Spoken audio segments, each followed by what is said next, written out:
Mark Santiago here, and welcome to the Empowered AF podcast, where each episode we share powerful strategies to help you communicate, act, and lead like an empowered man. Thanks for joining me.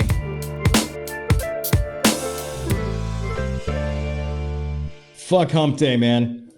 Forget hump day. Don't worry about no hump day. Today is the first day of the rest of your life if you choose it to be. So what I'm going to be talking about this morning is the idea of venting. A lot of you in our group, a lot of you that I talk to as clients, a lot of you that don't even know me yet, want to do venting. You want to vent about the shit that is happening in your life. And if you've seen some of my comments around the idea of why I don't think venting is the best idea, today is the day I'm going to drop some knowledge on you, drop some wisdom on you, and hopefully you'll understand why I don't advocate for just venting. Now, I have a counseling/therapy background, and I understand the concept of talk therapy, and I get where that comes from, and I understand that sometimes we just want to just get it out and explain ourselves and just vent and just throw shit against the wall and say, this is what I'm feeling and blah, blah, blah, blah, blah, blah. But what I want you to do is take a different position. And as much as I'm good with therapy and those types of things, what I found is that it's not always the most beneficial. What's up, Justin? It's not always the most effective and efficient solution for guys, especially guys who don't know how to articulate what they're actually feeling, right? What will happen is a guy will come into our group and he'll complain, he'll she on everything. He'll talk about how she's this and she's done this to me and she's hurt me and all of this and all of that venting. Here's what I want you to do. Think about all the venting you've done to your friends, to your father, to your mother, to your sister, to your brother, to whomever you have vented to. And I want you to think about this. Has your venting done anything positive for you other than give you a little bit of a relief? More than likely, it has not done shit for you. So while venting to give you a relief or some sort of release feels good in the moment, and you don't feel as tense, you don't feel as much pressure, you don't feel as much whatever, because physiologically you've allowed things to come out of your body, allowed it to come out of your cells. And while it feels good in the moment, it doesn't actually change the dynamics of what you're actually doing and what your situation is. So this video, this podcast, this episode is for you if you want to actually transform your situation, if you want to transform your life. If you don't give a fuck about those things, then this is not for you. Go back to just venting. Go vent in some other group. Go vent with some other person. Let them listen to you all that you want. You'll complain. You'll say gossip. You'll do all those things. If that's you, go for it, homie. Go for it. Okay. If that's not you, stand down and listen. Okay. So what I'm going to talk about this is there's this idea about pressure, and so pressure builds up in us. And when we vent, we're venting because all this pressure is happening. Okay. And so stress comes, we build up pressure. Our wives do something bad. Our job does something bad. Our kids do something bad. And we start building up pressure, building up pressure, building up pressure. And so what happens is when we start feeling too much pressure, we start to want to vent that pressure. We want to start getting rid of that pressure. And that's because this idea that too much pressure is bad. When you have too much pressure, it can lead to heart attack. It can lead to mental illness. It can lead to depression. It can lead to all kinds of things when you have too much pressure. So it's a natural response for your body and for your mind to want to vent, to talk out what you're feeling in your body, because you're feeling frustrated. You're feeling ashamed. You're feeling fear. You're feeling all of these things, and all that pressure is building up, and you want to release it so that you don't go insane, so that you don't go crazy. What's up, Donald? So that you don't have depression, so that you don't have a heart attack. So you release the pressure, okay? So too much pressure is bad because it leads to heart attacks, mental illness, depression, etc. But at the same time, too little pressure is bad as well. Because when you've let go of the pressure, you come to a place of complacency, apathy, and you don't give a fuck anymore. Now, the don't give a fuck, DGAF, is not always a bad thing. And we could talk about that on a totally separate call, episode, whatever. But what we don't want to do is let off the pressure so much so that we don't actually change, that we don't actually transform. You've heard me say this a million times, that your tears are meant to get an ROI on. Like, you can leverage your tears to get an ROI on what you've invested emotionally. But it's up to you to leverage those tears. Most guys won't leverage the tears because they don't want to put in the work. They don't want to actually call themselves to account. You don't want to actually go, oh shit, this is hard. This is emotionally draining. And so you back out and you say, well, this is too much. I can't do it. I can't. Because you're not leveraging the pressure. You're not taking the pressure and putting it into a healthy place. So we have the two dichotomies. We have too much pressure, which leads to a heart attack, mental illness. And we have too little pressure, which is bad, complacency, apathy. I was talking to a guy this morning, actually, who had come to me a couple months ago wanting to join our program, and he was in all kinds of bad shape. And I was like, you know what, man, I don't know if you're in the right frame of mind. And he really wasn't. If you're overly emotional, if you have so much pressure and you don't know how to regulate some of that pressure, you're going to be in a bad place. So we try to find guys that are kind of in the middle, where they've got the pressure buildup, and they know they need to do something about it, but they're not willing to quit at the same time. And so we're able to work with him. That guy was not in that place. But at the same time, he had built up all this pressure and was depressed. He was crying. He was all over the fucking place. And I caught up with him this morning and was like, what's going on? How are things going? He's like, oh, I've pretty much let her go. And I moved on, which means basically I'm dating around and I don't care anymore. And so my whole, his family's destroyed, whatever, but he doesn't give a fuck anymore.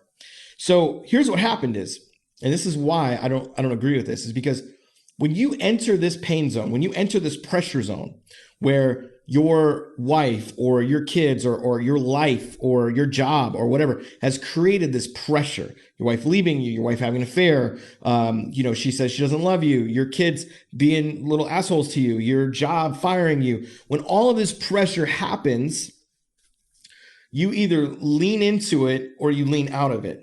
And what this guy did was he decided, after having all this pressure and experiencing all this stuff, he leaned out of it. And he basically went to a place of no pressure. And what happens is when you lose that, you now lost your opportunity for growth. You've lost your opportunity for leveraging the tears you've paid. So he took those tears, he invested the tears, but he never got a return on his investment. And he's never going to grow through it because he avoided and did not actually do the work to become an empowered man. So guess what'll happen? He'll find himself in another relationship. A year, 2, 3, 4, 5 years down the road, he will be in the exact same spot.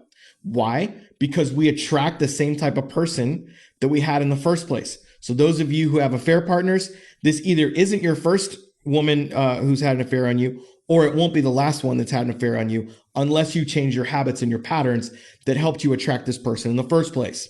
Okay? And so this pressure builds up, and you have to come to a place of going, okay, do I want to leverage this pressure and turn it into something positive? Or do I want to just let it go? Okay. And some of you get to this high point and you're high pitched and you come in here and you post in the group and you say all these things and you're high pitched. I can usually tell the ones who will be gone in a second, because you'll post all this shit. You'll be constant pain. And then you'll just bottom out and you'll go, I don't give a fuck anymore. And you'll just literally crawl in a hole and emotionally die. And the way normally men do that is they go find themselves fucking someone else. They go find themselves in another relationship. They go just take the pain to somebody else.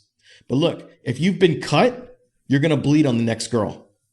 If your relationship now has cut you and has hurt you emotionally and you don't heal from that, you're going to bleed on the next person.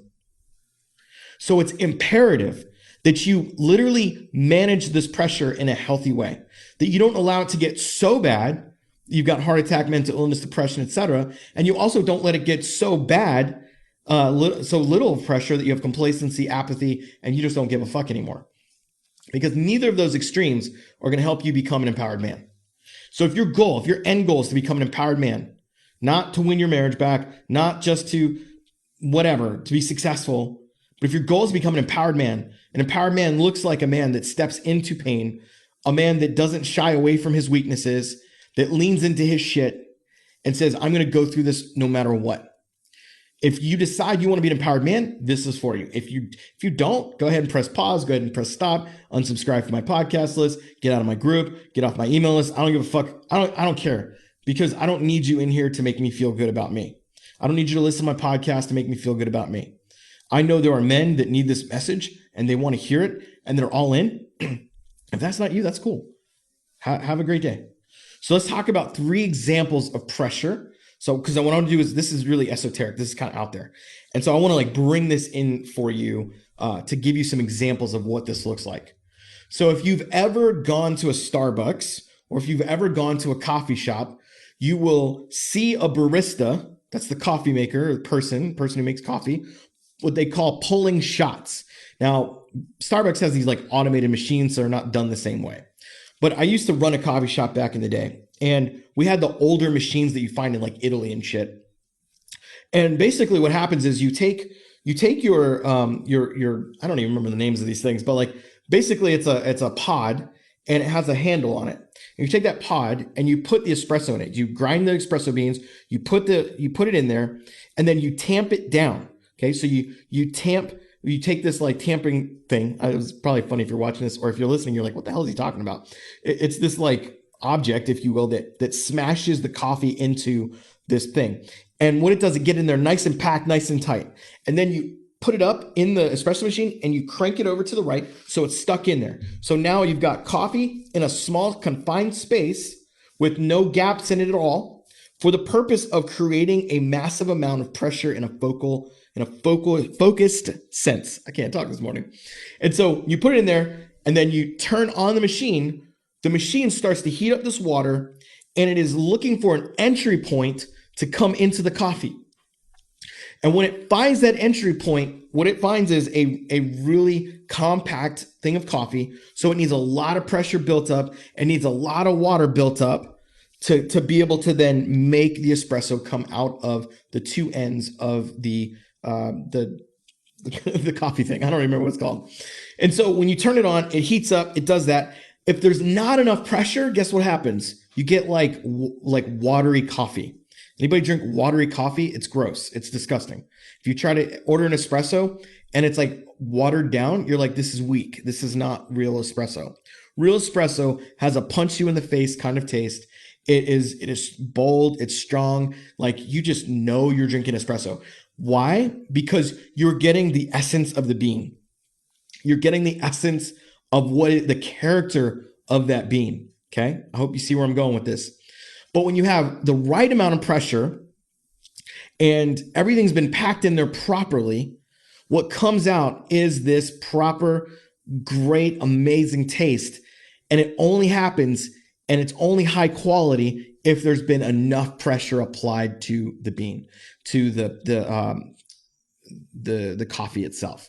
If you don't have that amount of pressure, you're going to get shit coffee. So an espresso machine is an analogy for your life. Okay. Not enough pressure is a low quality person. You are not going to be an empowered man if there's not enough pressure in your life.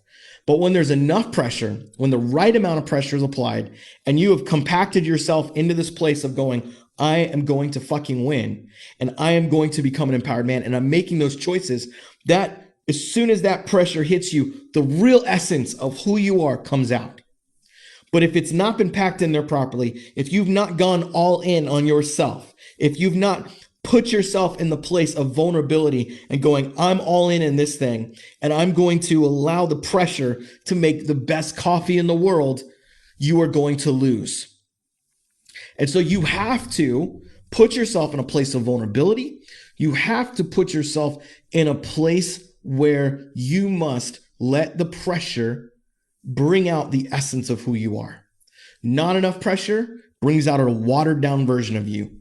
Too much pressure would not be good either. And I honestly don't even know what would happen with too much pressure in a coffee machine. I don't know if it would blow up. I'm not sure exactly what would happen, but the coffee wouldn't taste right.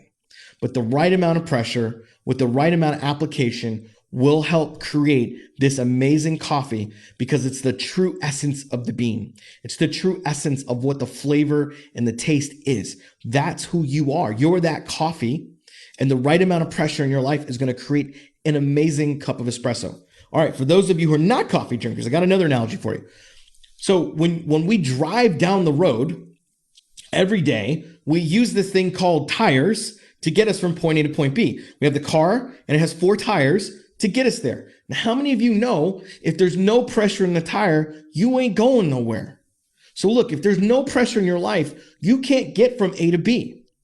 How many of you know also if there's too much pressure, it can explode and you can cause all kinds of damage to the car, to your tires. Your tires will explode if there's too much pressure.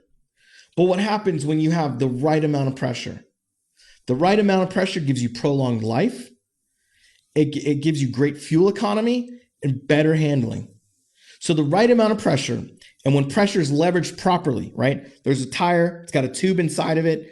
The right amount of pressure lifts the car up, enables it to drive, and lets the tires live longer, just like your life. Your life will live longer. When you have the right amount of pressure in your life, you're not depressed and sad, and you're not having a heart attack. You're in that right amount of pressure. And then fuel economy, you're going to get the best fuel economy when you've got your tires properly done. Bad pressure equals bad fuel economy. And better handling. I love this one. Better handling of your life when you have the right amount of pressure. The right amount of pressure will lead to better handling in your life. All right, and the final analogy. Hopefully these aren't too cheesy. Hopefully you guys are getting this. Hopefully this is helping you. Hopefully you're starting to understand and see why I'm not an advocate of just venting. Yeah, Fred said weak coffee sucks. Weak men are not empowered. Exactly, Fred. Exactly. All right, so here's the final analogy here. There's this idea, not an idea. That's a bad intro. There's this thing called coal. And coal, when put under the right amount of pressure, turns into a diamond. You get a diamond inside of the coal, right? You have to crush through it or whatever. But coal doesn't turn into a diamond overnight. Like it doesn't just happen. Like it takes years and years and years and years and years and years and years. And for prolonged pressure. And the other piece of that is heat. So in order for you to have a diamond, you have to, number one, play the long game. And number two, there has to be enough heat, which creates that pressure for the diamond to be formed within the coal. So if you want diamonds in your life, you have to be in this for the long haul. This has to be a long game. Look, I know I'm talking like really out there for some of you. Some of you are not used to thinking this way, but this is the shit that the top people in the world do. They think long term. They do not think short term.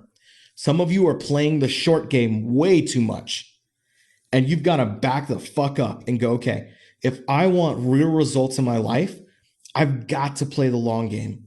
I can't come into transformation and think, well, I'm just going to do a couple things and then my wife will want to come back to me. I'm just going to do this and my job will be amazing. I'm just going to do that and my wife will stop cheating on me. I'm going to just do this. Like you're just looking for hacks and advice and tricks and all these things versus going, you know what? What if what got me here won't get me to where I want to go and where I want to be? So therefore, in order for me to really grow, what I've got to do is have a mental picture of a long game. And in that long game, I'm going to continuously turn up the heat because I know that the more I turn up the heat, the better espresso I'm going to get, the better the pressure comes. The more pressure that comes, the prolonged life because I'm living a healthy life, the better economy I'm going to get for myself, the better handling of myself because I know how to regulate my energy. I know how to regulate the amount of pressure that's coming into my life. I'm not just venting to my friends. I'm not just spewing out shit about what my wife does. I'm not just coming into random groups with random strangers and talking about how bad my wife is and how much of a whore she is and all this other shit because I've learned to leverage the pressure because I've learned to come to a place where I realize it's not all about her, that it's very much about me. And if I'm going to live an empowered life versus a disempowered life like a little boy, That if I want to live an empowered life like a real man, I'm not going to blame all of my shit on someone else. That I'm going to own my shit, that I'm going to play the long game, that I'm going to turn up the heat on my own life, that I'm going to not be apathetic anymore because I want to be high quality in the espresso that comes out of me, because the being that I am, like, I'm actually a really good guy. I'm actually a really amazing man, but I'm not allowing the pressure in life to create something even better because I think that I don't have what it fucking takes. Let me tell you something. If you don't think you have what it takes, you will just be manipulating the fuck out of your wife to try to get her back. You will be creating all kinds of weird shit. You will try to control her. You will try to do all kinds of things to try to make your wife love you again, to make your job be successful again, to make your kids love you again, because you are an insecure little man. And the security of a real man does not come from whether or not his wife is cheating on him. It doesn't come from whether or not his kids respect him. It doesn't come from all these external factors. It comes from right inside. An empowered man says, you know what? Life might be throwing all kinds of shit at me. There might be all kinds of pressure, but I'm going to leverage the pressure. I'm going to leverage the tears and turn it into an ROI I can get. A return on investment. Too much pressure is bad. Too little pressure is bad. So I want to talk about this idea of creating pressure by filling yourself with the desire for transformation. You can literally create pressure by filling yourself with the desire to transform. If you've gotten to the place where you're done with your marriage, you're done with your relationship, you're done with whatever the fuck was causing you pressure in the first place, and you just get to a place of apathy, you are missing out on an opportunity to transform into a new man, to an empowered man. And the way that happens is by creating pressure, by filling yourself with the desire for transformation. That desire for change, that desire for transformation is something that you build inside. I can try to motivate you. I can inspire you. I can tell you all kinds of things about you and just really fill you up and do all that. But the best transformation comes from the inspiration that comes from inside. It's the internal. It's the man inside that says, you know what? I don't want to live like this anymore. It's not acceptable. For example, financially, some of you think it's acceptable to live on $3,000 a month. In my world, I would fucking die if I lived on $3,000 a month. That wouldn't even pay my house bill. Okay? But your world, you've said this is acceptable. And so you're okay with that and you just live that way. But you know deep down you're capable of doing way more. But because you don't think you have what it takes, because you're afraid of doing the work to actually get to a point where financially you're doing really well and you're afraid of success, that creates this vacuum for you where you just cower. You cower under the pressure. And instead of creating the pressure to transform, you just literally release it. You complain about your job. You complain about how you don't make enough money. You complain about how nothing's for free. You write me emails and say how I just cost money and I don't want to do anything for free, and playing the victim and all this other shit because you don't want to actually fucking do the work it takes to get to my level or other people's levels who are successful in life, who've put in the fucking sacrifice to get to where we're at. That's what happens. On the flip of that is you can release pressure in the healthiest way possible, which is self-transformation. So we can either create the desire for it by filling ourselves with that desire for transformation, or we can release the pressure with self-transformation. So here's some practical things that you can do right now. So number one, stop venting to everyone you know because you're letting your pressure escape.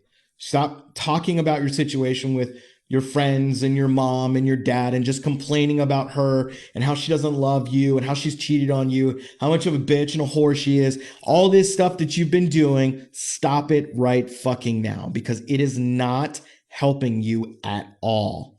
It's releasing pressure in an unhealthy way. And what's going to happen is you're going to get to the bottom. You're going to have nothing left to give to your kids because you're not coming at it from a healthy place.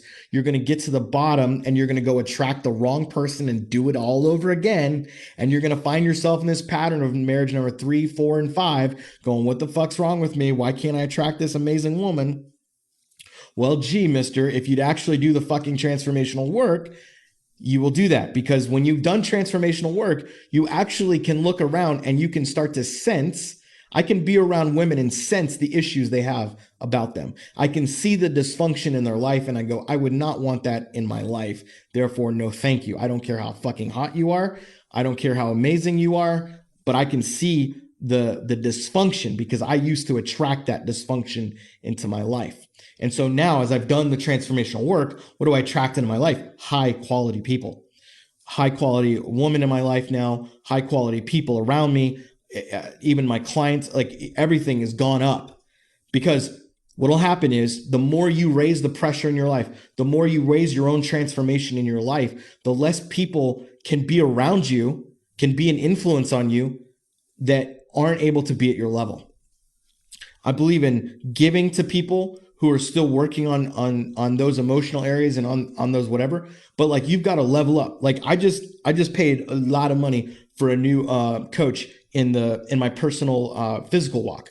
So in my physical being, nutrition, exercise, all those things, I just paid a shit ton of money for that because I knew that this guy could get me to where I want to go much faster, much quicker, and I want to be in the environment that he is in. He even offered, he's like, hey, I got a cheaper program. You can do it with my other coaches. And I said, no. I said, give me your best one. I want the number one program you've got. I want it with you and you alone. That's what I want. And I'm willing to spend the money on it because I am worth it. Not that he's worth it. I am worth it. I am worth investing in. I am worth saying, you know what? I want this transformational growth around me. Number 2, harness the pressure by getting laser focused on your own growth. So don't vent. And number 2, harness the pressure by getting laser focused on your own growth. Make the best espresso. Create a diamond. Create efficiency. Become that. That's where you have to be. You have to harness that pressure and get laser focused on the man you want to become.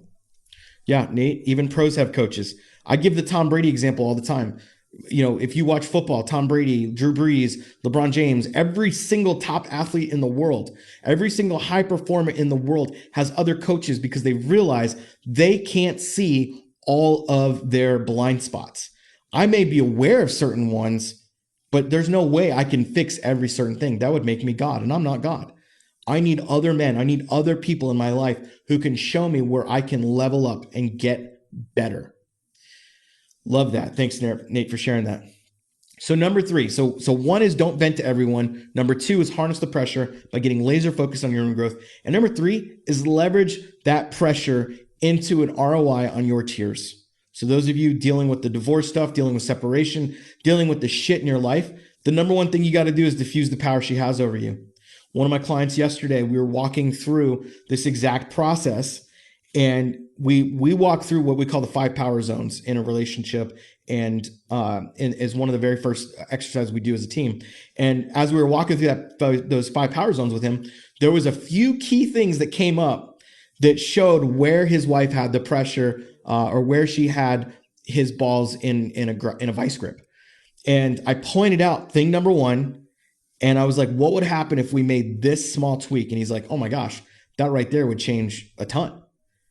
And I was like, okay, all right. And I said, here's number 2. I said, what if we made this small change? And he's like, oh my gosh, yes.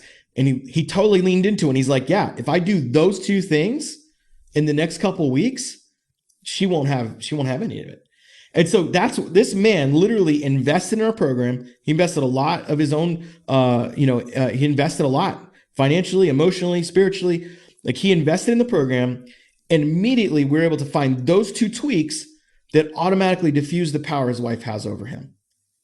And that's what happens when you leverage the pressure. When you leverage the pressure, you don't just vent. He didn't just call, if he just called me to complain, I say that to guys sometimes, hey, it feels like you're just calling to complain to me. And I'm not here to just listen to you vent and complain, because that shit don't move you forward. What moves you forward is having a fucking plan. Is actually standing up, not laying down. Standing up and saying, you know what? I'm tired of living this way. I'm tired of letting the pressure go. I'm tired of having no pressure in my life.